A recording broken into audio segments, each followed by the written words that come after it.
इसका जो मेरा अनुभव कहता है कि ज़्यादातर बच्चे इस चैप्टर में बड़े दुखी रहते हैं। आप देखिएगा मोर और लेस उसी तरीके का 2024 में भी पेपर है। जैसे हमारा ये पहला सवाल बहुत फेमस सवाल है। इस सवाल के बारे में हमेशा यही फील आती है कि कब आएगा कब नहीं आएगा। हेलो स्टूडेंट्स, आज हम करंट इलेक्ट्रिसिटी के लिए वेदांतों के प्लेटफॉर्म पे आए हैं और इस चैप्टर में आपको पता है कि इलेक्ट्रोस्टैट कैपेसिटर के बाद ये हमारा दूसरा मेजर टॉपिक है और इस मेजर टॉपिक में इसका जो मेरा अनुभव कहता है कि ज़्यादातर बच्चे इस चैप्टर में बड़े दुखी रहते हैं। किरचॉफ लॉ लगाना है और क्या क्या लगाना है, बहुत सारा दिमाग में बड़े नए नए बातें आती हैं। आज हम आपको PYQs ही लेके आए हैं, लेकिन हम आपको करने का एक नया तरीका, एक नया अंदाज बताएंगे कि लीस्ट एफर्ट में, लेस फॉर्मूले में क्या हम करंट इलेक्ट्रिसिटी को कर सकते हैं कि नहीं कर सकते हैं। इस वीडियो को जब आप देखिएगा तो आप ये हमारी आपसे रिक्वेस्ट रहेगी कि इसके पहले वाला जो इलेक्ट्रोस्टैट और कैपेसिटर वाला तो उसे भी देखिए, क्योंकि हमने पूरी कोशिश करी है कि एग्ज़ाम में आपको किसी भी तरीके का स्ट्रेस, एंजाइटी, इन सब चीज़ से दूर रखने के लिए जितने इजी तरीके से चीज़ों को किया जा सके उतना इजी तरीके से करें। और मेन फोकस हमारा रहता है कि टाइम कम से कम लगे। एक तो होता है कि आपको प्रैक्टिस कर लीजिए, उसकी वजह से होता है। एक होता है कि टेक्निक आपकी थोड़ी बेटर हो जाए तो भी सवाल करने में इजी हो जाता है। बहुत बार होता है कि कोई एक ऐसा वर्ड हो या कुछ हो, उससे आपके दिमाग में तुरंत सवाल का रिफ्लेक्स किया और तुरंत आपको आइडिया लग गया, वो भी एक तरीका होता है। तो मैं करंट इलेक्ट्रिसिटी पढ़ाने शुरू करता हूँ। उसके पहले मैं आपको एक बात जरूर बोलूँगा कि पुराना वीडियो एक बार देख लीजिएगा, मतलब इलेक्ट्रोस्टैट वाला जो हमारा था फर्स्ट वाला, वो देखिएगा और उसके बाद आपको इस सीक्वेंस में ये वाला देखना पड़ेगा और हम इसको स्टार्ट करते हैं। देखिए, पहले तो ये हमारा daily motivation, daily quizzes, latest notification, founder connect, ये हमारी एक रिक्वेस्ट है कि आप इन सबको फॉलो करें और इनसे आपको कुछ ना कुछ बेनिफिट ही मिलना है। आइए जरा पहला सवाल हमारी स्क्रीन पे, उसके पहले मैंने एक एनालिसिस करी। ये ऑलमोस्ट 30 to 32 क्वेश्चंस का सेट है 2013 से 2022 तक। इसमें हमने 2023 भी रखा हुआ है और हम आपको एक सलाह देंगे कि इस बार जो नीट का सिलेबस है वो काफ़ी हद तक चेंज किया गया है और इस वाले चैप्टर से पोटेंशियोमीटर हटाया है और साथ में और भी छोटे छोटे टॉपिक्स हटाए गए। तो मैंने उन सारे टॉपिक्स को हटा दिया है, मतलब हमने कोई भी सवाल आपको पोटेंशियोमीटर पर नहीं दिया है और हमने आपको जो सवाल दिए हैं आप देखिएगा मोर और लेस उसी तरीके का 2024 में भी पेपर आएगा और आप बस करने का अंदाज देखिए, आपको चीज़ें अच्छे से क्लियर हो जाएंगी। जैसे हमारा ये पहला सवाल बहुत फेमस सवाल है, मुझे इस सवाल के बारे में हमेशा यही फील आती है कि कब आएगा कब नहीं आएगा। इसको तो आप ऐसे ही वर्बली लगाने की कोशिश करिए। क्या कि अगर आपके पास एक wire of resistance 4 ohm is stretched to twice its original length. Wire ultimately क्या होता है? कंडक्टर होता है। कंडक्टर के अंदर क्या होता है? मटेरियल भरा होता है। अब उस मटेरियल को आप स्ट्रेच करोगे तो मटेरियल का वॉल्यूम तो बदलेगा नहीं। तो अगर आप लेंथ डबल कर रहे हो तो एरिया आधा हो जाएगा, क्योंकि वॉल्यूम एरिया इनटू एल होता है।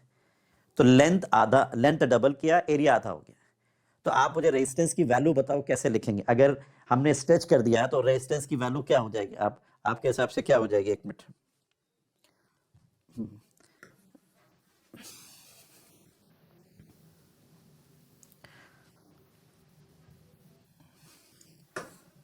आप बताओ आर जो हमारा होगा वो कैसे लिखेंगे?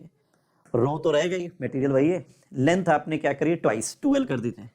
एरिया मैंने बता दिया A/2 क्यों एरिया हुआ?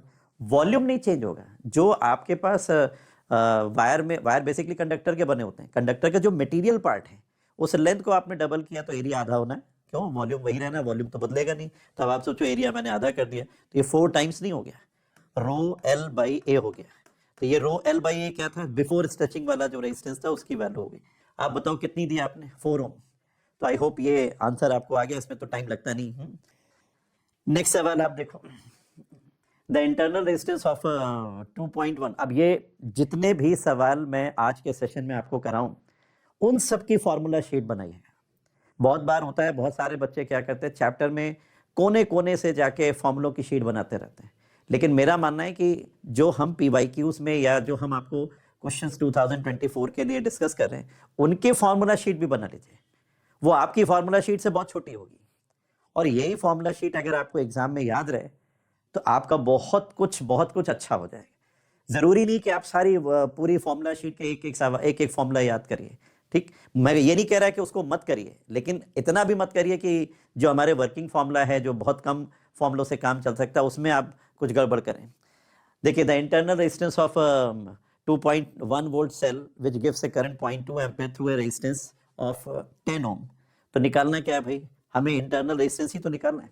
तो आप बताओ क्या पढ़ा है, बताओ। आई बराबर आपको याद है E upon R plus r होता है। आपने अगर ये पढ़ा हो तो बताओ, इसमें कुछ करना ही नहीं मुझे। E की वैल्यू 2.1 वोल्ट हो गई, और करंट आपने दी है 0.2 एम्पियर, यहाँ पे देखिए 0.2 लिख दीजिए। E की वैल्यू आपने दिया है 2.1। हमें इंटरनल रेजिस्टेंस निकालना है, R आपका 10 है, प्लस R हो गया। तो बताइए 2 मिनट में आ गया कि नहीं आ गया? 0.2 इंटू 10 2 हो गया। 2 हमारा 2.1 के साइड में जाएगा तो 0.1 आ जाएगा, और ये 0.2 आ रहा है, तो 0.2 R इज इक्वल टू 0.1। तो R की value half, that is 0.5। Next question, जहां टाइम सेव कर सकते हो वहां टाइम सेव करिए, मैक्सिमम टाइम कोशिश करिए सेव करने की। आगे आइए, देखिए, देखने में व्हीट स्टोन लग रहा है। मेरा पहला दिमाग सवाल पढ़ने से ज्यादा डायग्राम में गया। डायग्राम जरा देखिए जल्दी से। P की वैल्यू 10, R की वैल्यू 30, नीचे 30 और वो 90, P अपॉन R और Q बाई S। ये तो व्हीट स्टोन लग रहा है भाई।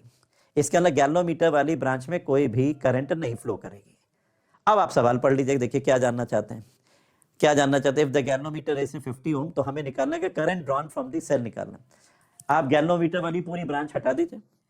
10 और 30 40 ओम हो गया। नीचे आप देखिए 30 और 90 120 ओम हो गया। 40 का 4 ले लीजिए, 120 का 12 ले लीजिए, और दोनों आपस में पैरेलल हो गए। तो 4 इंटू 12 अपॉन 4 प्लस 12, तो 48 अपॉन 16, दैट इज 3 आ गया। इसका मतलब ये ओवरऑल वैल्यू अगर आप देखो, अब आप जीरो लाना चाहते हैं, जीरो भी ले आइए, 40 कर लीजिए। 40 ऊपर 40 है, देखिए 40 इंटू 120 और नीचे 160 लिख दीजिए। आप वैसे करना चाहे वैसे कर दी, वरना मैं ऐसे भी कर लेता हूँ। देखिए 4 कैंसिल हो गया, ये 3 हो गया, ये 4 आ गया, ये 4 से 4 चला गया। तो आप बताओ 30 ओम आ रहा है? ये पूरा 30 है, और ये नीचे 5 लगा, 35 ओम नेट रेजिस्टेंस है। और वोल्टेज आपने कितनी दी? 7 वोल्ट। तो इसका मतलब आई की वैल्यू 7 अपॉन 35। क्या सोचा? P अपॉन R और Q बाई S का रेशो सेम है। व्हीट स्टोन की कंडीशन होती है कि अगर P अपॉन R और Q अपॉन S इक्वल हो जाए, तो डायगनल जो जहां गैल्वोमीटर लिखा है उसके कॉर्नर या टॉप पॉइंट के पोटेंशियल सेम हो जाते हैं। उस ब्रांच में कोई करंट जाती नहीं, वहां कोई रेजिस्टेंस लगा भी तो उसको आपको सर्किट में यूज करना नहीं है। तो इसके अलावा ऊपर के दोनों वायर सीरीज में, नीचे के दोनों वायर सीरीज में, और वैल्यू भी ऐसी दी है कि आप वर्बली लगा सकते हो। तो आई की वैल्यू इसमें कितनी आ रही? 7 अपॉन 35। 35 कैसे आया? ये इसका पूरा 30 ओम आ रहा है, और 5 ओम इधर लगा हुआ है। तो 30 और 5 35 हो गया। आई की वैल्यू 7 अपॉन 35, तो 1 अपॉन 5। 1 अपॉन 5 को आप बताइए 0.2 लिख सकते हैं, नहीं लिख सकते? तो this is your answer, 0.2 is there, yes. और थोड़ा पढ़ते समय मुस्कुराते भी रहा करिए, बहुत ज्यादा स्ट्रेस में नहीं पढ़ा जाता है। फिर लिखिए, in an ammeter 0.2% of main current passes through the galvanometer.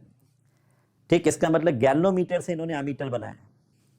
और जब गैल्वोमीटर से एमीटर बनाते हैं तो आपको पता है पैरेलल में एक वायर जोड़ देते हैं, ऐसा कुछ है। अगर वो याद हो तो बस काम चल गया हमारा। अब लिखा है इन्होंने 0.2% of main current passes through the galvanometer. If the resistance of the galvanometer is G, the resistance of the ammeter बताना है। क्लियर? कोई डाउट? रेजिस्टेंस ऑफ आपको एमीटर बताना है, बल्कि हमारे ख्याल से रेजिस्टेंस ऑफ शंट पूछ लेना चाहिए था। नहीं, चलिए एनीवे, आप बताइए क्या आंसर आएगा, बताइए फटाफट बताइए। IG की वैल्यू हमारी 0.2% ऑफ I लिखा है, तो 0.2 अपॉन 100 इंटू आई, मेन करंट हमारी है, ये IG हो गई। और आप कैसे लगाते हैं? I minus IG। अब ये अगर थोड़ा सा नहीं याद है तो मैं तो आपको बोलूंगा कि एक बार उसको देख भी लीजिए। ये हमारा शंट रेजिस्टेंस हो गया, यहाँ पे IG इंटू जी लिख दिया, यहाँ पे हमने IG इंटू जी लिखा है। तो इन्होंने आपसे S की वैल्यू पूछी है, S की वैल्यू हम निकाल लेते हैं। बताइए कितना आ रहा है S हमारा कितना आ रहा है? IG into G, I minus IG आपने देखिए लिखा है 0.2 अपॉन 100 इंटू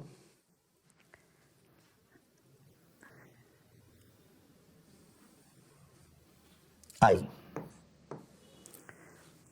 राइट। अब आप बताओ, मुझे लगता है कि हम डायरेक्ट यहाँ पे IG की वैल्यू रख देते हैं ऊपर। अब मैं आपको यहाँ ये बोलूँ, जब आप सवाल भी लगाते हो तब भी आपको पता है कि 0.2/100 बहुत छोटा है, तो क्या मैं इसको कंसीडर करूँ? इसको छोड़ दीजिए, हटा दीजिए। और IG/I आपका देखिए कितना आ रहा है, 0.2/100। तो 0.2/100 कितना हो गया? अगर आप देखो यहाँ पे डायरेक्ट इसको नेग्लेक्ट कर रहा हूँ, नेग्लेक्ट करने के बाद S की वैल्यू अगर आप देखो, IG हमारा 0.2/100 इंटू I, ऊपर गैलोमीटर लिखा है, नीचे I लिखा है, I कैंसिल हो गया। 0.2/100 को 2/1000 दैट इज 1/500, गैलोमीटर का रेजिस्टेंस आ गया 1/500 जी आंसर।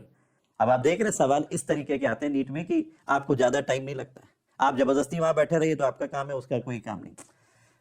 यस, ये मीटर ब्रिज है, इसको भी समहाउ आप पोटेंशियोमीटर की कैटेगरी में डाल सकते हो, लेकिन हमारी रिक्वेस्ट है कि मीटर ब्रिज को फिलहाल करके जाइए, और पोटेंशियोमीटर को आप मना कर सकते हैं। पोटेंशियोमीटर से स्पेशली जो EMF निकालना और कंपैरिजन बिटवीन टू EMF के सेल निकालना, इंटरनल रेजिस्टेंस निकालना, वो आप चाहो तो छोड़ दो, क्योंकि उन्होंने पोटेंशियोमीटर मना किया है तो इसलिए मैं उस पर ज़्यादा फोकस नहीं करा रहा, लेकिन मीटर ब्रिज कर लीजिए एक।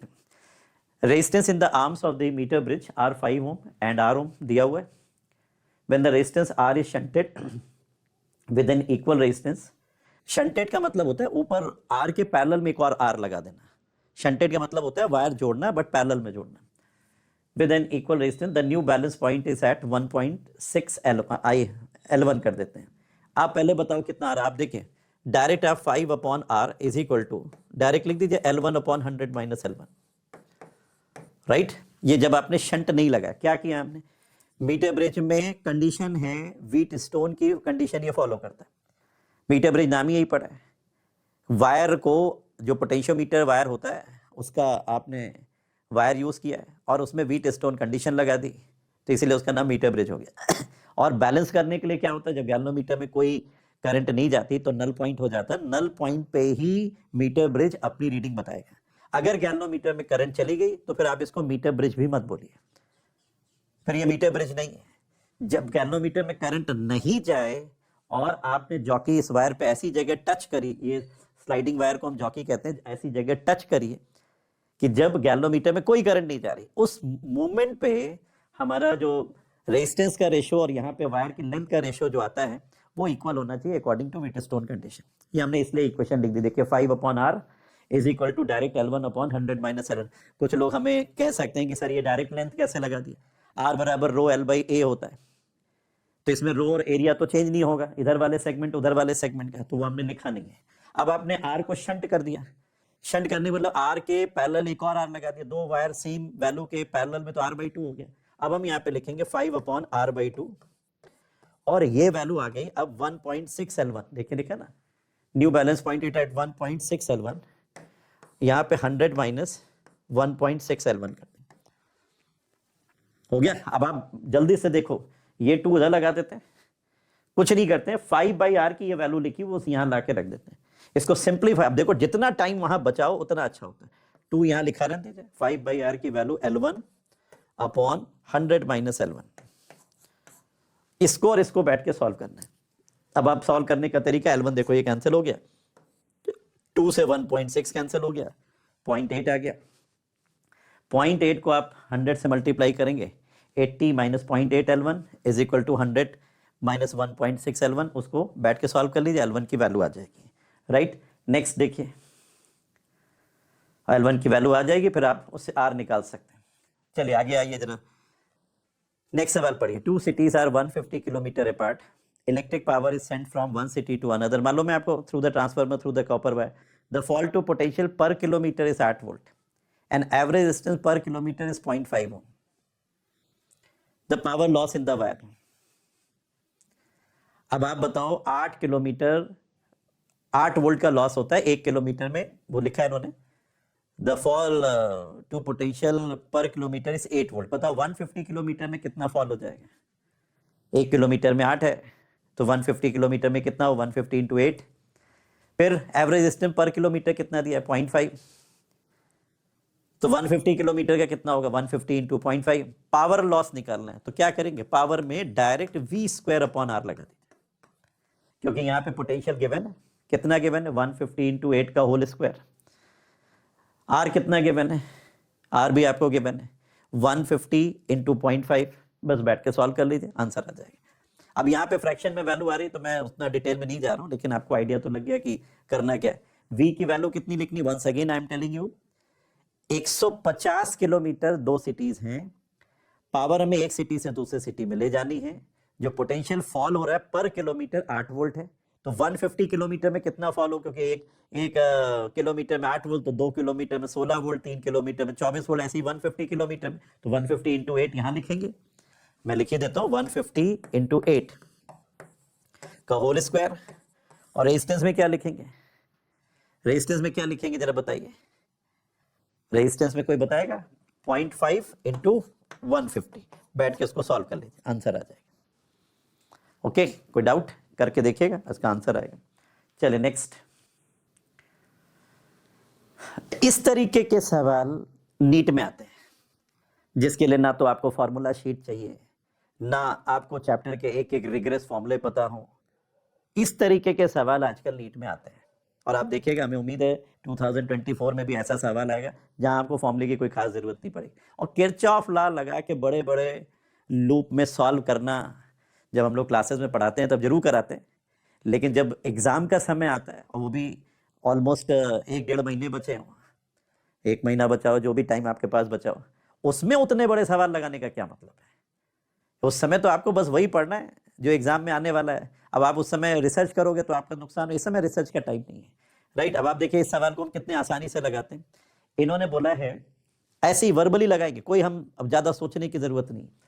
ABCR volt meter of resistance are, इसका रेजिस्टेंस आर, बी का 1.5 आर एंड सी का 3 are respectively as shown in the figure, when some potential difference is applied between x and y, x और y के बीच में कोई potential difference अप्लाई किया, the voltmeter readings are VA, VB and VC respectively। पहली बात आप बताओ VB और VC बराबर होना चाहिए, क्यों, दोनों पैरेलल में, ठीक। अब आप देखो VB और VC, यहां पे जो दोनों वायर लगाए, अगर हम उसका इक्विवेलेंट भी निकाल लें, उसका पोटेंशियल भी B और C के बराबर होना चाहिए, क्योंकि पैरेलल की कंडीशन यही होती है कि पैरेलल वायर में अगर पैरेलल 2-3 वायर कनेक्ट हो तो आप एक इंडिविजुअल वायर में पोटेंशियल डिफरेंस निकालिए, और उसके बाद तीनों इक्विवेलेंट बना के, 3 वायर हैं तो तीनों का इक्विवेलेंट निकाल के पोटेंशियल डिफरेंस सेम आना चाहिए। अब आप यहां बताओ क्या रेजिस्टेंस दिया, 1.5 आर, और यहां पे 3 आर दिया, और दोनों पैरेलल में। जब 2 रेजिस्टर पैरेलल में हो तो उसका बेस्ट तरीका है कि ये लगाया करिए R1 R2 upon R1 plus R2, direct लगाई करिए, ना रेसिप्रोकल करना ना कुछ करना, product upon sum, especially when 2 resistors are given. अगर 3 गिवन हो तो ये मत लगाइएगा। बहुत बार होता है लोग 3 में क्या करते हैं, R1 R2 R3 करके नीचे R1 plus R2 plus R3, ये नहीं होता। 3 में क्या करना है, 1/R1 plus 1/R2 plus 1/R3 लगाना। 2 में आप ये लगा दो डायरेक्ट, प्रोडक्ट अपॉन सम। आइए मेरे साथ प्रोडक्ट करिए, 1.5 इंटू 3, 1.5 इंटू 3 4.5 आ गया, और नीचे 1.5 प्लस 3 4.5। इससे बढ़िया डेटा आपको उपलब्ध नहीं मिली। इसका ऊपर का वैल्यू और नीचे का वैल्यू सेम है, कटकटा के वैल्यू आर के बराबर आएगी। इसके बाद आर आ रहा है। अब आप बताओ, इसका रेजिस्टेंस भी आर है, इसका इक्विवेलेंट वाला भी आर है, और आप बताओ एक्स और वाई के बीच में 2 वायर सेम वैल्यू के अगर हों, आर और आर, तो पोटेंशियल आधा आधा हो जाएगा, मतलब इक्वल हो जाएगा। वैल्यू वाइज तो देखोगे तो इक्वल हो जाएगा, वैसे एक्स वाई का हाफ हाफ हो जाएगा। तो कहने का मतलब बी और सी का पोटेंशियल इक्वल था, क्योंकि वो पैरेलल में थे। बी और सी का पोटेंशियल इक्विवेलेंट के बराबर था, वो इक्विवेलेंट की वैल्यू आर के बराबर थी। आर चांस की बात है, अमीटर ए का भी रेजिस्टेंस दिया इन्होंने, तो इसका मतलब रीडिंग हमारी वोल्ट मीटर की रीडिंग, सॉरी ये volt meter not ammeter, volt meter की रीडिंग ए बी सी तीनों में इक्वल है। तो कौन सा ऑप्शन करेक्ट हो गया, ये वाला। ऐसे सवाल आजकल लगाने का टाइम है, मतलब कोई फॉर्मूला नहीं लगाइए, सोच के बस आपको आंसर बताना, इस तरीके के सवाल। अब हमें बताने में इतना टाइम लगा, करने में तो और कम समय लगना चाहिए। नेक्स्ट चलिए बताइए, across A metallic conductor of non uniform cross section constant potential difference is applied, the quantity which remains constant along the conductor.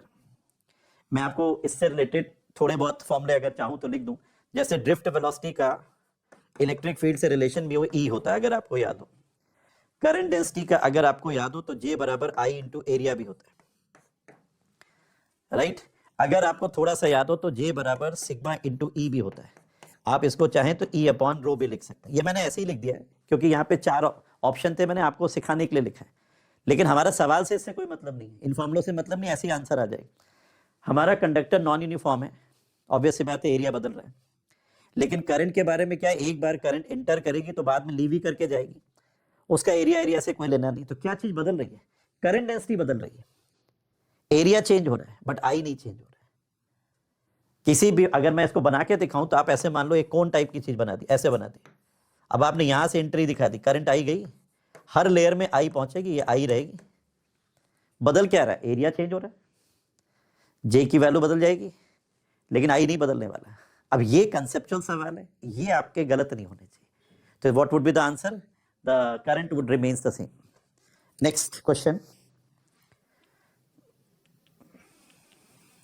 चलिए बताइए पोटेंशियल डिफरेंस, बताइए किरचॉफ लॉ के नाम पे बस एक ये सवाल आता है, आप देख लो कितना आसान सवाल है।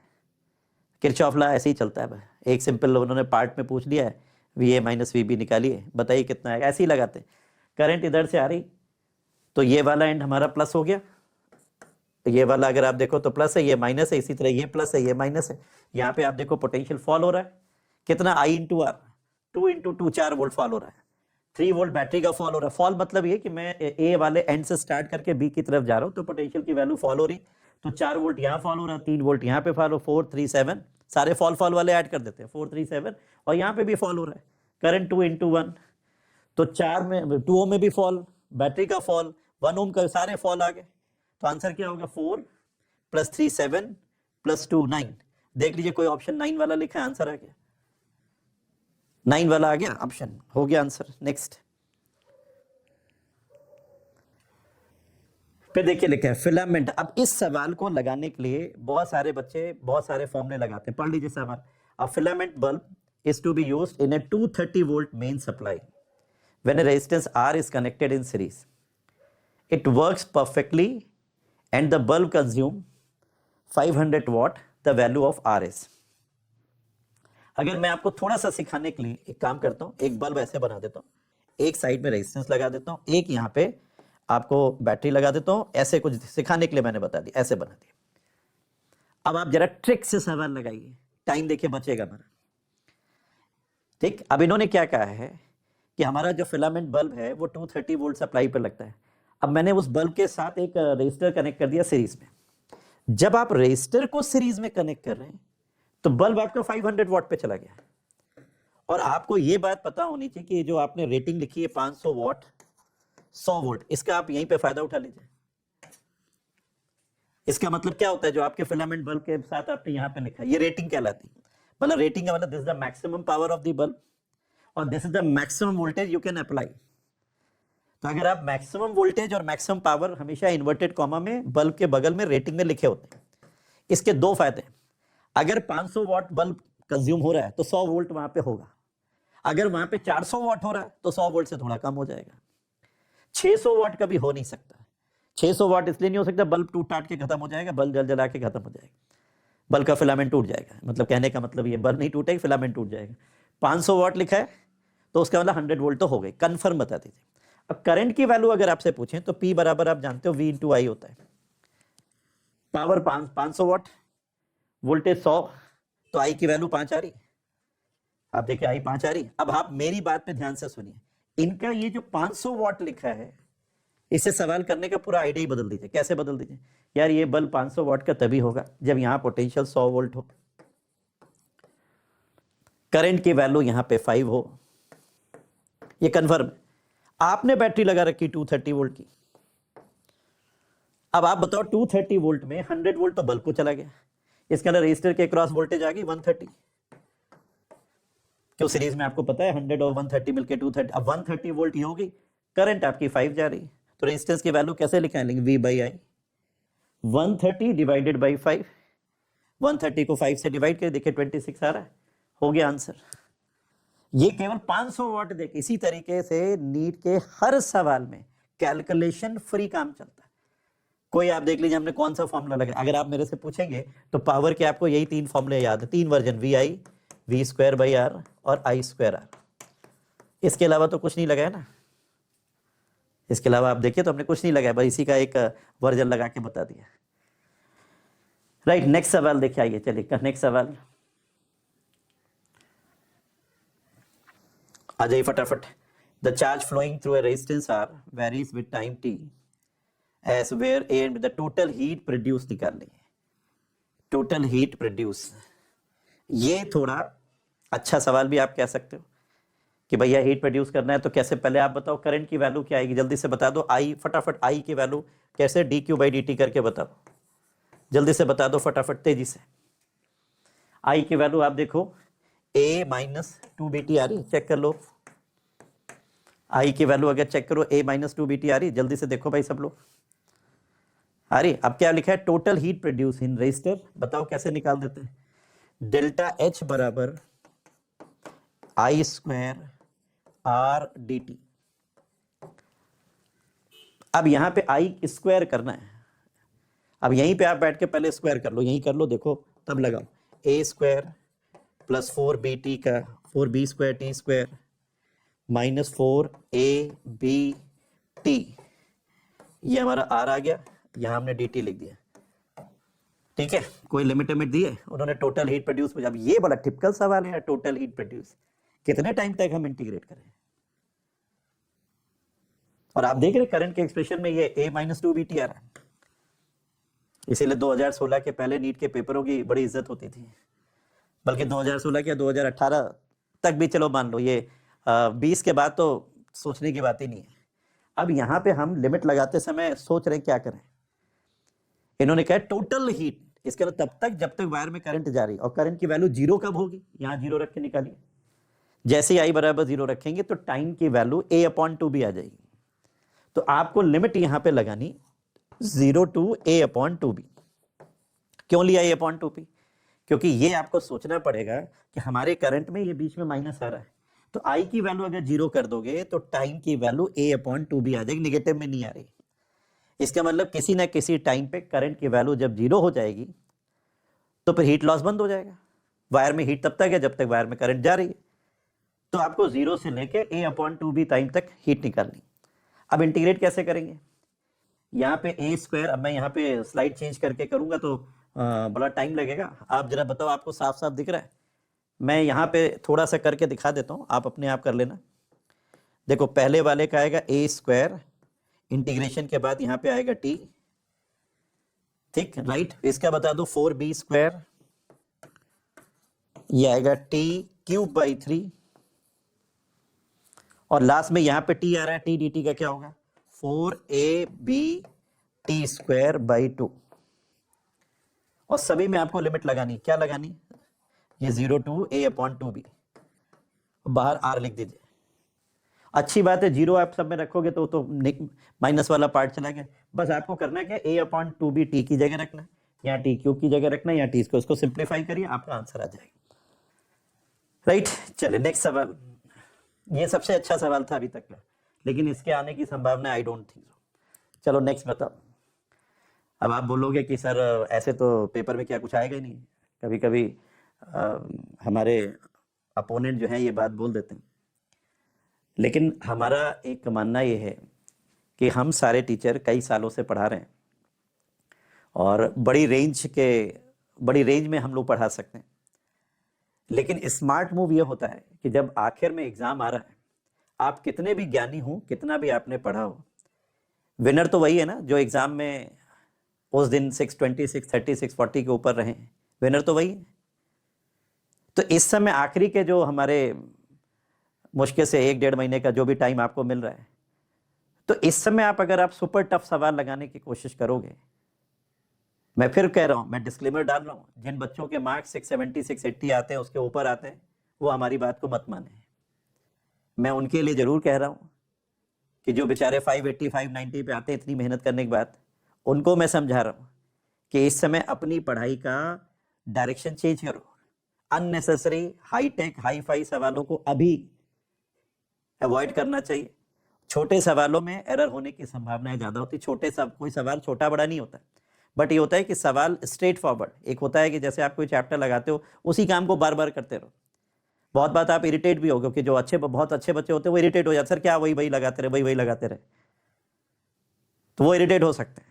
तो फिर उनको तो चलो भाई ठीक है, वो जिस तरीके से चाहें वैसे करें।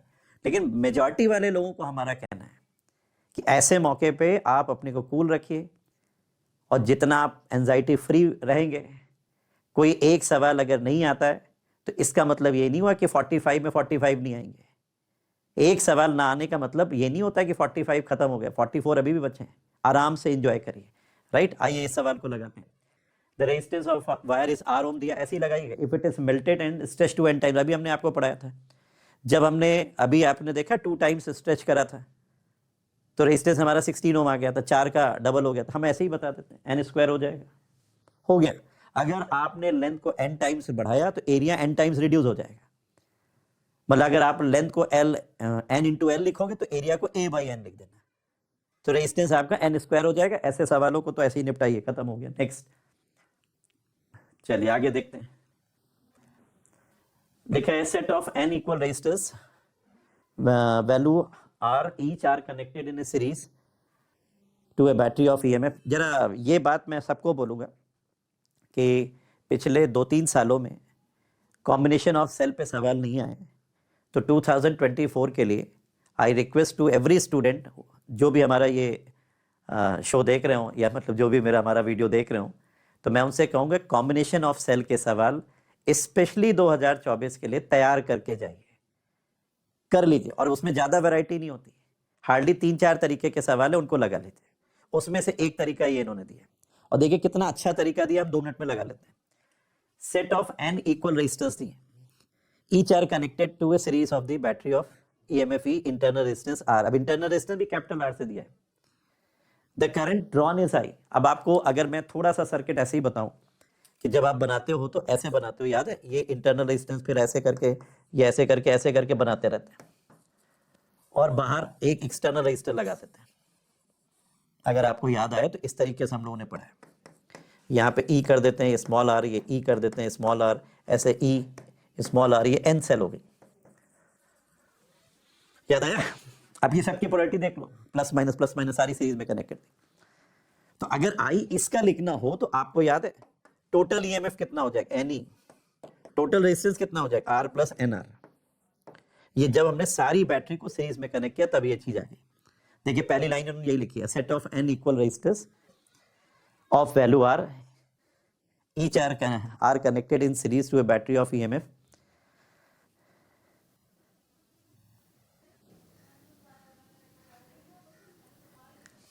मैंने तो यहाँ पे सेल कनेक्ट कर दी, इन्होंने तो सेल बोला ही नहीं, सेल तो एक ही है। I'm सॉरी, ये तो अभी ये सवाल आगे मिलेगा। I'm सॉरी, हमने इसको पहले ही बना दिया, इसकी जरूरत नहीं है, ठीक है। तो मैं इसको इरेज करूं, उससे अच्छा आप थोड़ा हमें यहाँ पे मैं इरेज ही कर देता हूँ। मैं इरेज कर देता हूँ, एक सेकेंड भाई।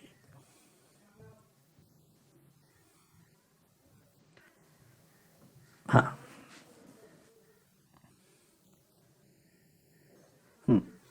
इन्होंने क्या लिखा है, n equal resistors are connected in series to battery EMF. मतलब आप सोचो ऐसे करके, इन्होंने ऐसे करके खूब सारे रेजिस्टर कनेक्ट करते हैं ऐसे करके, और यहाँ पर एक बैटरी कनेक्ट की है और उसके साथ इंटरनल रेजिस्टेंस ये बना दी, ऐसे कनेक्ट किया, ये आर आर करके एन टाइम्स कर दिया है, ये लिखा है। आ गया, मैंने वो थोड़ा वैसे लिख दिया था। अब आप बताओ इसमें आई की वैल्यू कैसे लिखोगे, इसमें आई की वैल्यू कैसे लिखोगे, जल्दी से बता दो, आराम से, कोई जल्दबाजी नहीं, सोच के बताइए। आई की वैल्यू कैसे लिखेंगे? ई, ये ई दिया हुआ है, आप बताओ, एन आर प्लस आर लिख दे, एन आर प्लस आर, ये देखो हो गया, ये करंट आई आ रही। अब यही सारे जो रजिस्टर हैं पैरेलल में कनेक्ट कर दीजिए, ये तो यही रहेगा भाई, इसमें पैरेलल कनेक्ट करना। अब आप आई देखो क्या आ गया, उन्होंने दिया, उन्होंने 10 आई आ गई, बैटरी वही रहेगी। अब आप बताओ, ये आर सारे पैरेलल में कनेक्ट कर देंगे तो आर बाई एन हो गया, और इंटरनल रेजिस्टेंस आर है। ये हमारा पहला इक्वेशन है, ये हमारा दूसरा इक्वेशन है। इस सवाल के लिए आपको पेन उठाना पड़ेगा, इक्वेशन लिखनी पड़ेगी। इसको अगर मैं कहूँ वर्बली हो जाएगा तो नहीं पॉसिबल है, यहाँ पे करना पड़ेगा। लेकिन इंटरेस्टिंग पार्ट आप हमारा देखो, क्या इंटरेस्टिंग पार्ट, मजा आ जाएगा आपको। यहाँ एन का एल्शियम लो, एन का इस जगह का, तो यहाँ एन आर आ जाएगी, ये एन ऊपर आ जाएगा, ये आई और ये आई इक्वेट कर दिए, कुछ नहीं करने जा रहे, इस आई के वैल्यू को उठा के यहाँ रख दीजिए, तो ये आ जाएगा 10e, मैसी बोलेगा 10e upon n R plus R. इधर भी आप देखिए एन आर प्लस आर है, और ये एन ई ऊपर है, इधर 10e है, इधर एन ई है, नीचे के डिनोमिनेटर कैंसिल हो गए, तो ऊपर एन ई आ रहा है, इधर 10e आ रहा है, ई भी कैंसिल हो गया, तो स्मॉल एन की वैल्यू 10 आ गई। तो इन्होंने पूछा value of small n, answer should be 10।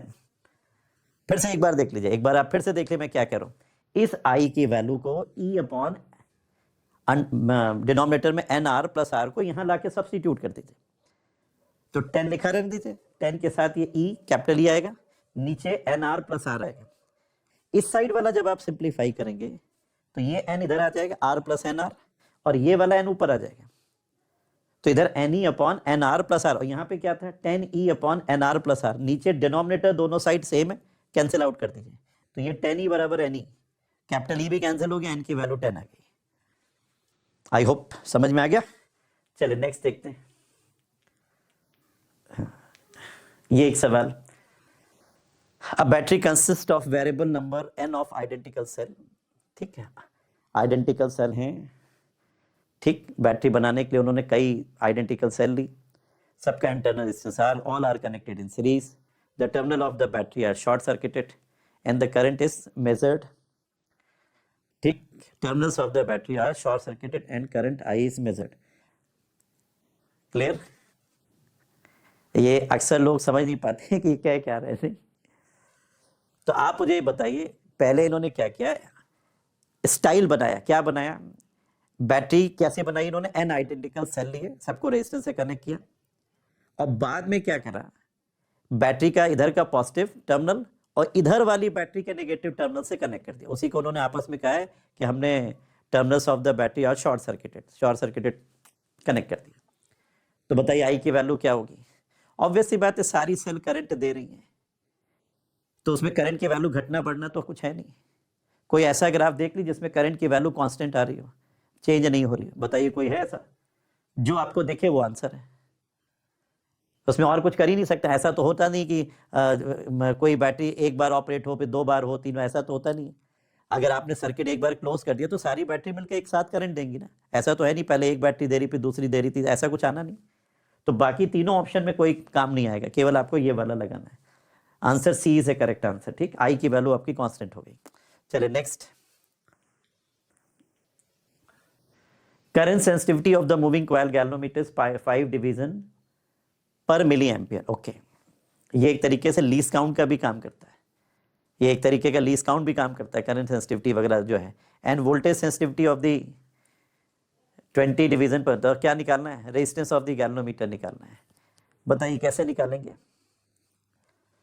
Resistance of the galvanometer? Current sensitivity को सब लोग बताइए कैसे लिखते थे? Theta by I is called the current sensitivity, right, theta by V is called the voltage sensitivity, ये वोल्टेज सेंसिटिविटी। क्लियर? और आपको क्या निकालना है, हम V की जगह I इंटू आर कर दें तो आप देखो क्या आएगा, current sensitivity upon resistor is equal to voltage sensitivity, answer. तो रेजिस्टेंस निकालने के लिए हमें क्या करना पड़ेगा, करंट सेंसिटिविटी को वोल्टेज सेंसिटिविटी से डिवाइड कर दीजिए, 5 डिवीजन पर मिली एम्पियर, और यहाँ क्या दिया 20 डिवीजन। तो बताइए यहाँ क्या लिखने जा रहे हैं, आर बराबर यहाँ डायरेक्ट लिख दीजिए, current sensitivity upon voltage sensitivity. चलिए बताइए कितने डिवीजन है, ये 5 डिवीजन मिली एम्पियर है, तो मैं चाहता हूँ आप नीचे 10 टू पावर -3 है तो इसको 10 टू पावर 3 ऊपर कर दीजिए। वोल्टेज सेंसिटिविटी बता दीजिए, ये 20 डिवीजन पर वोल्ट चलेगा। बताइए कितना आ गया, ऊपर 5000 आ रहा है, नीचे 20 आ रहा है, डिवाइड कर लीजिए, देखिए कितना आ रहा है, आ गया 500 ओम, राइट। नेक्स्ट सवाल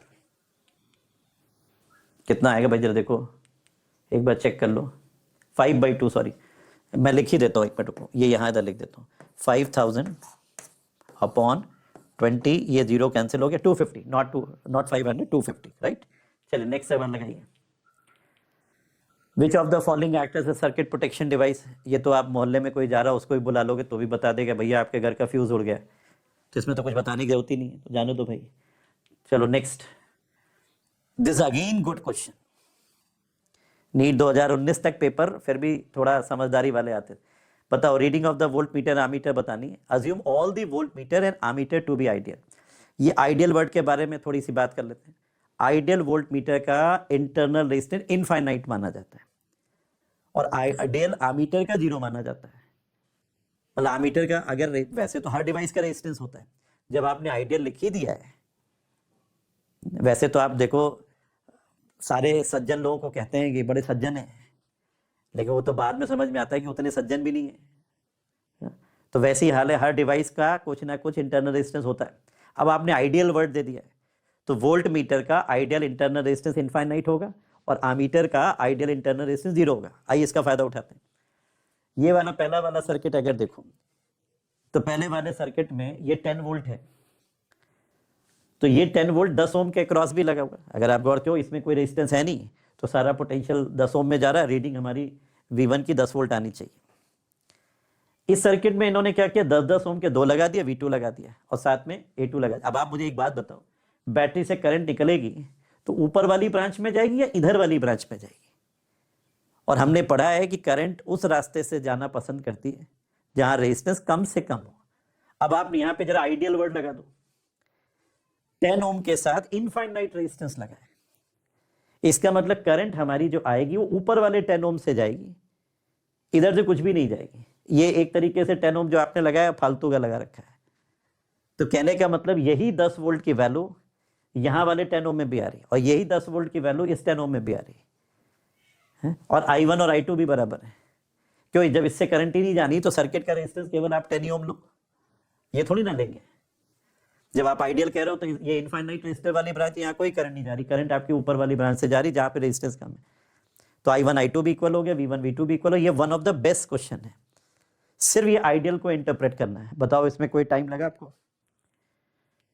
चलिए, V1 बराबर V2 एंड I1 बराबर I2। आइए ये सवाल लगा लीजिए, ये नीट 2019 का बड़ा लाजवाब सवाल है। 6 similar bulbs are connected as shown in the figure with the DC source of EMF E and 0 internal resistance.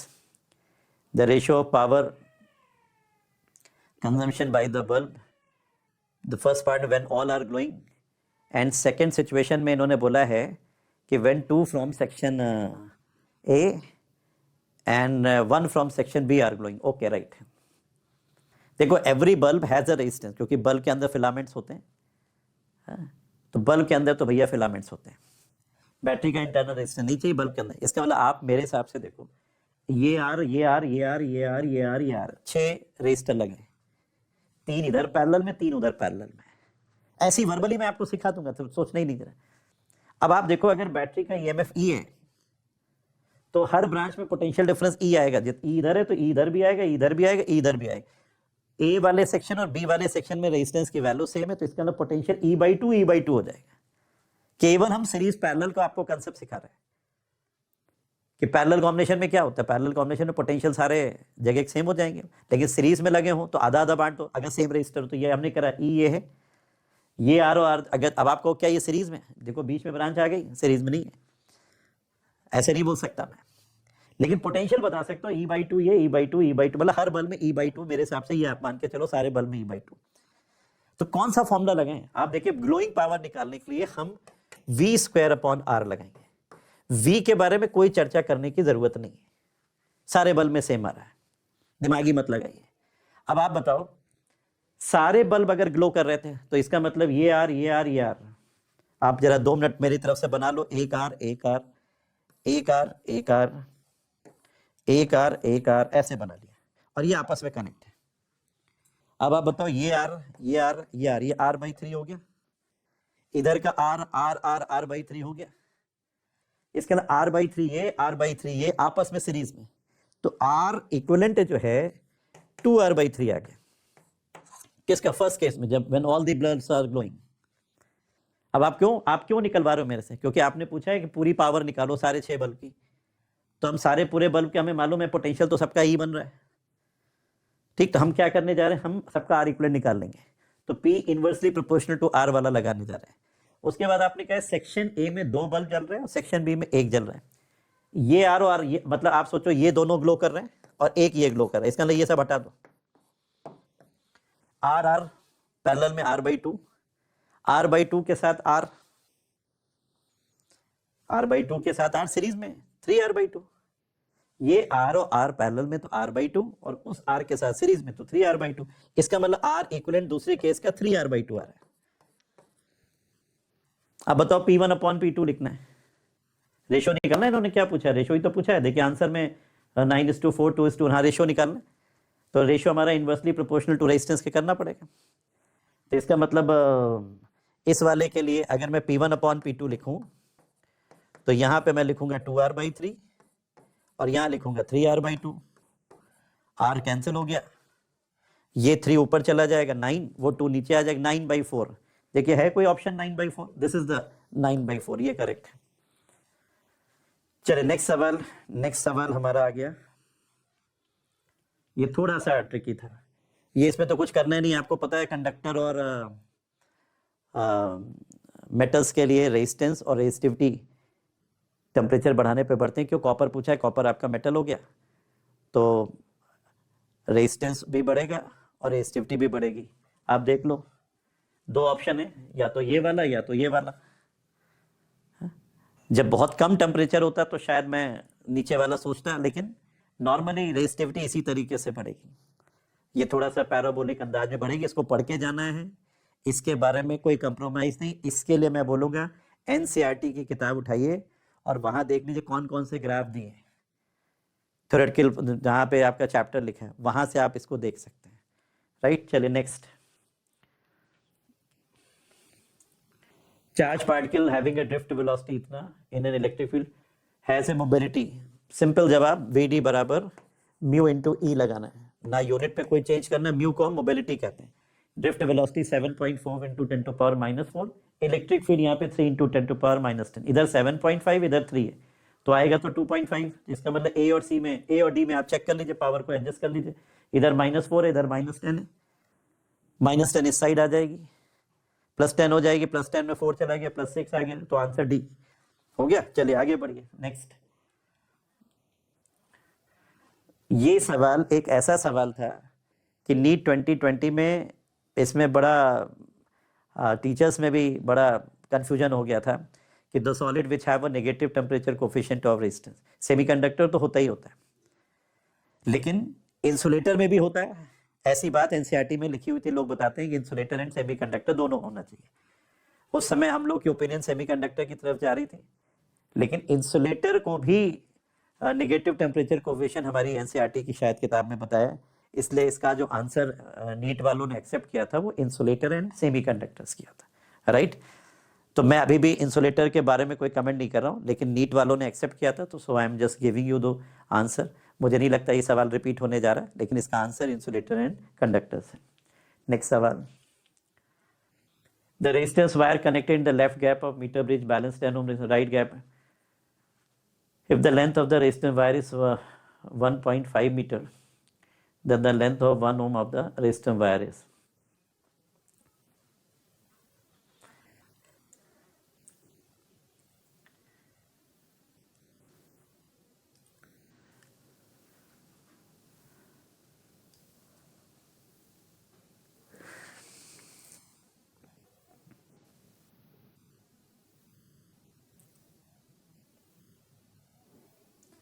ठीक है, क्या करना है भाई? देखिए पीटा ब्रिज बनाना है, P/Q R/S वही व्हीटस्टोन कंडीशन लगाना है। इन्होंने लेफ्ट गैप में मान लीजिए रेजिस्टेंस R ले लेते हैं, राइट गैप का तो यह है, तो R/10 इज इक्वल टू 3/2 लिख देते हैं, तो R की वैल्यू आ गई। R की वैल्यू देखो तो 15 Ω आ गई, कुछ नहीं, R/10 is equal to 3/2। R/10 is equal to 3/2, इसका मतलब R की वैल्यू 15। लेकिन 15 ओम जो है वो आंसर नहीं है। क्यों? 15 ओम जो रेजिस्टेंस आ रहा है वो 1.5 मीटर का आ रहा है। उन्होंने जो रेजिस्टेंस आपने लेफ्ट गैप में लगा उसकी लेंथ पकड़ा दी, तो 15 ओम 1.5 मीटर का है, तो 1 ओम की लेंथ कितनी हो गई? 1.5 मीटर डिवाइडेड बाई 15, 1 ओम की और शायद इन्होंने यही पूछा है, then the length of 1 ohm of the resistor wire, वो आंसर आ गया। 1.5 divided by 15 is the answer. Next, the effective resistance of the parallel connection that consist of 4 wire of equal length. देखा आपने, इतने देर से मैं आपको ये PYQs करा रहा हूं, कहीं किरचॉफ लाया, कहीं वो माइटी वाले सवाल आए, वरना करंट इलेक्ट्रिसिटी में लोग 2-2, 3-3 बैटरी पैरेलल में लगा के सवाल लगाते हैं और RC सर्किट लगाते हैं, पता नहीं क्या क्या लगा डालते हैं। आप देख लो वो क्या पूछ रहे हैं। इसीलिए मैंने कहा आने वाला जो टाइम है, 1 महीने कुछ मत करिए, जो हमारे नीट के प्रीवियस ईयर के पेपर उनको बैठ के लगाइए, एक बार नहीं कम से कम 5-6 बार लगाइए, और हर चैप्टर के लगाइए। और वो ना लगाइए तो हमारा वीडियो देख लीजिए, हमारे वीडियो को देख लिए। वैसे तो ज़्यादातर यूट्यूब पे लोग कहते हैं ना, हमारे वीडियो को लाइक करिए, शेयर करिए, कमेंट करिए। I am not saying anything, क्योंकि I am not YouTuber. I just मैं बस आपको हेल्प करने के मूड से आया हूँ, तो मेरा मेरा ये सब परसेप्शन नहीं है। मैं आपको बस ये बोल रहा हूँ कि effective resistance of parallel connection, effective resistance of parallel connection that consist 4 wire of equal length, equal area of crossing, same material, what will be the effective resistance if they are connected in series। आप देख रहे क्या सवाल है। 4 wires of equal length, एक wire की length R है, पहले चारों पैरेलल में कनेक्ट, तो R/4 हो गया। R/4 इज इक्वल टू 0.25 दिया। आप देखो लिखा है ना, कंसिस्ट ऑफ 4 वायर, एक वायर की लेंथ जो भी हो, L ले लो, रो ले लो, A ले लो, Z लो, उसकी रेजिस्टेंस को वैल्यू R मानो, वो चारों पैरेलल में कनेक्ट है। तो चारों सेम वायर पैरेलल में कनेक्ट हुआ, R R R R, तो उनका इक्विवेलेंट ऐसे R/4 हो जाता है। 1/R 1/R 1/R 1/R 4/R reciprocal करो R/4, वो वैल्यू 0.25 दी है। तो एक वायर की वैल्यू आ गई 1 ओम, सॉरी 0.25 इंटू 4, 0.1 ओम आएगी। कितनी आएगी? 25 इंटू 4 100 होता है, तो 1 ओम आएगी, सॉरी आ जाएगी 1 ओम आ रही। अब वो क्या करें कि now they are connected in series. अरे भैया चारों को कनेक्ट कर दो, सीरीज में कनेक्ट कर लो, तो 1 1 1 1 1 4 हो गया सवाल। ऐसे सवाल वहां मालूम, इस तरीके के सवाल प्रेशर में गलत भी हो जाते हैं आंसर। चलिए आ जाइए भाई, जल्दी से बता दीजिए। ड्रिफ्ट वेलोसिटी का फॉर्मूला, इलेक्ट्रिकल रेजिस्टिविटी का, करंट डेंसिटी का, करंट डेंसिटी का देखो ये क्यों नहीं आ रहा है, देखो आ रहा है डी का क्यू हो गया। और कोई ढूंढ लो जरा, बताओ।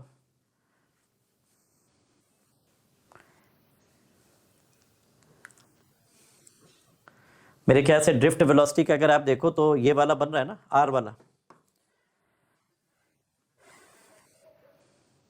उसके बाद बताओ भाई, इलेक्ट्रिकल रिलैक्सेशन टाइम का तो मुझे एम बराबर यही वाला लग रहा है। तो कौन सा ऑप्शन आ गया? डी का क्यू हो गया, सी का पी हो गया, एक आर बस हो गया। सी ऑप्शन सही है। चलिए नेक्स्ट देख लीजिए। हाँ सी इज करेक्ट। ये देख लीजिए कितना बढ़िया सवाल आया था, सारे किरचॉफ ला घर में रखे रह गए। हाँ मुझे तो हैरानी कि सारे किरचॉफ ला घर में रखे रह जाते हैं। नीट का एग्जाम दे के आ जाते हैं लोग, डॉक्टर भी बन जाते हैं, किरचॉफ ला घर में रह जाते हैं, लेकिन सारे साल हेडेक दे के जाते हैं। अभी आप देख लो पिछले 6-7 साल के हम लोगों ने PYQs लगा लिए, किरचॉफ तो कहीं दिखा नहीं। देख लीजिए है, और आप किरचॉफ के लिए जान दिए रहते, पता नहीं क्यों, आई डोंट नो। आना चाहिए, आने में कोई बुराई नहीं, लेकिन इतना भी नहीं आना चाहिए कि बार हर सारा दिन आप उसी के लिए रोते रहिए। क्या लिखा है? 3 resistor having a resistance R1 R2 R3 are connected as the ratio I3 और I1 निकालनी है। अच्छा तो भैया I3 I1 निकालनी तो निकाल देते हैं, बताओ इसमें कैसे निकालेंगे? I1 और I3 निकालनी है, तो बताइए कैसे लगाए इसको? लगा दे भाई, इसमें तो पहला काम तो यही करते हैं, I2 R2 is equal to I3 R3 हो गया। यहाँ का पोटेंशियल यहाँ का पोटेंशियल सेम हो गया। और I1 की वैल्यू आप देखो तो I2 प्लस I3 करनी है।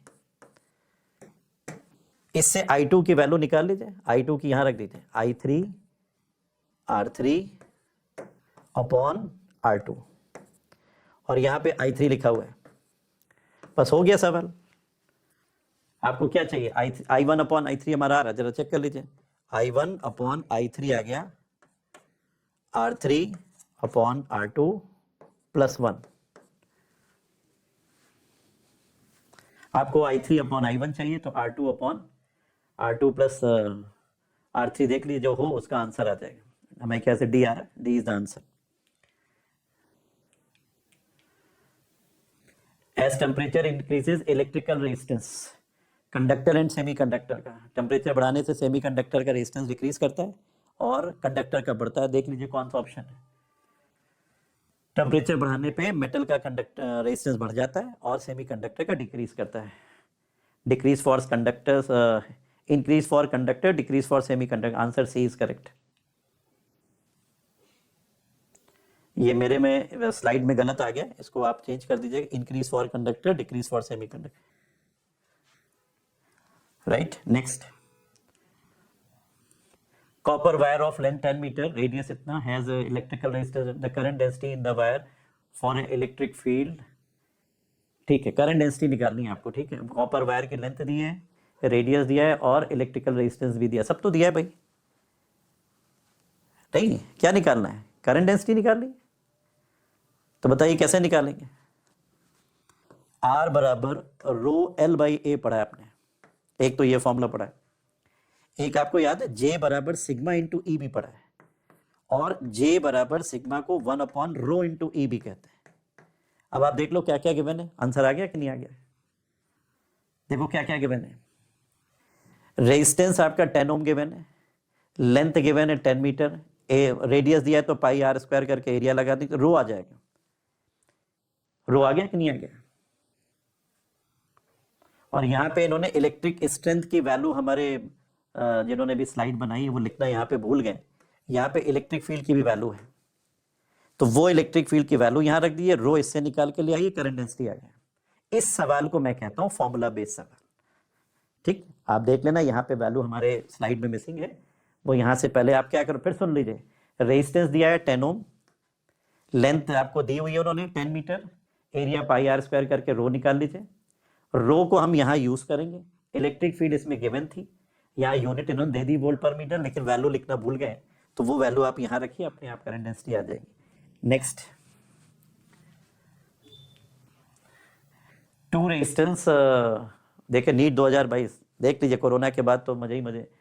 To resistors of resistor 100 2 ohm are connected in parallel in the ratio of thermal energy develop in 100 ohm to 200। बताओ पैरेलल में कनेक्ट, पोटेंशियल तो सेम हो गया, तो हीट एनर्जी अगर आपको पढ़ना ही है इन गिवन टाइम तो क्या करेंगे बताइए, V square R upon delta T लगाई। पैरेलल में कनेक्ट है तो इसका मतलब क्या हो, पोटेंशियल तो सेम है, तो इनवर्सली प्रोपोर्शनल टू आर है, तो 100 अपॉन 200 का है, तो आप उसका रेसिप्रोकल कर लीजिए, आंसर आ गया। बताइए 2:1 आ गया नहीं आ गया, खत्म, कुछ करना ही नहीं है इसमें। चलिए नेक्स्ट, 4:1 कहाँ से आ जाएगा, कहाँ गया सवाल, एक minute. Two resistor of resistance R, अच्छा सॉरी यार, पैरेलल में कनेक्ट है, डेवलप इन 100 टू, हाँ नहीं तो पैरेलल में कनेक्ट है तो क्या हुआ, two resistor of resistance 100 ohm to are connected in parallel in electrical circuit, the ratio of thermal energy in 100 ohm to in a given, ना यही आंसर आएगा। पैरेलल में कनेक्टेड है तो वी सेम है, तो उसमें हम कुछ कर नहीं सकते, पोटेंशियल की वैल्यू सेम है, इनवर्सली प्रोपोर्शनल टू आर ही लगाना है, हम उसमें और कोई ऑप्शन नहीं है हमारे पास, 2:1 ही आएगा। ये हमारी स्लाइड का आंसर चेंज कर दीजिएगा। राइट, चलिए नेक्स्ट आ जाइए।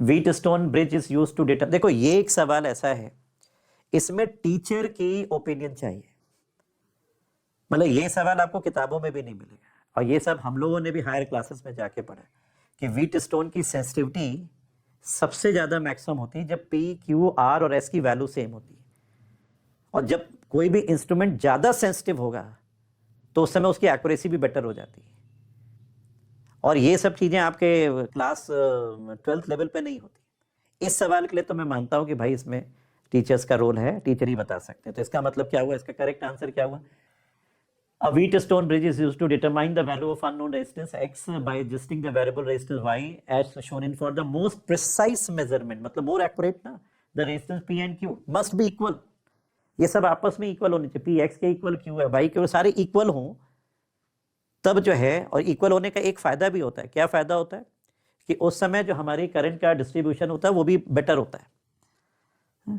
तो हमारे लिए कौन सा बेटर आंसर आएगा, should be approximately equal to the resistance P and Q, should be approximately equal and small, the best answer is B। ठीक है। ऑल मैं तो कह रहा हूँ चारों रजिस्टर इक्वल हो तो ज़्यादा बेटर होता है, उस समय ज़्यादा बढ़िया उसका आंसर आता है। नेक्स्ट,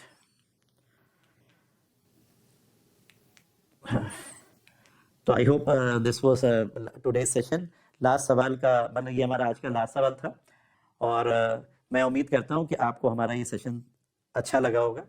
और मैं फिर कहूँगा कि इसके पहले भी आप एक बार इलेक्ट्रोस्टैट और उसका देख लीजिएगा, तो उससे आपको बेनिफिट हो जाएगा। मैंने इलेक्ट्रोस्टैट को भी डिवाइड कैटेगरीज में डिवाइड करके आपको बताने की कोशिश करी थी। और ये करंट इलेक्ट्रिसिटी है, इसके जितने भी PYQs हैं इसमें मैक्सिमम 1 या 2 सवाल आने की प्रॉबिलिटी होती है, और हम उम्मीद करते हैं कि 2024 में आपको हमारे इस सेशन से कुछ ना कुछ बेनिफिट हो। Thank you very much.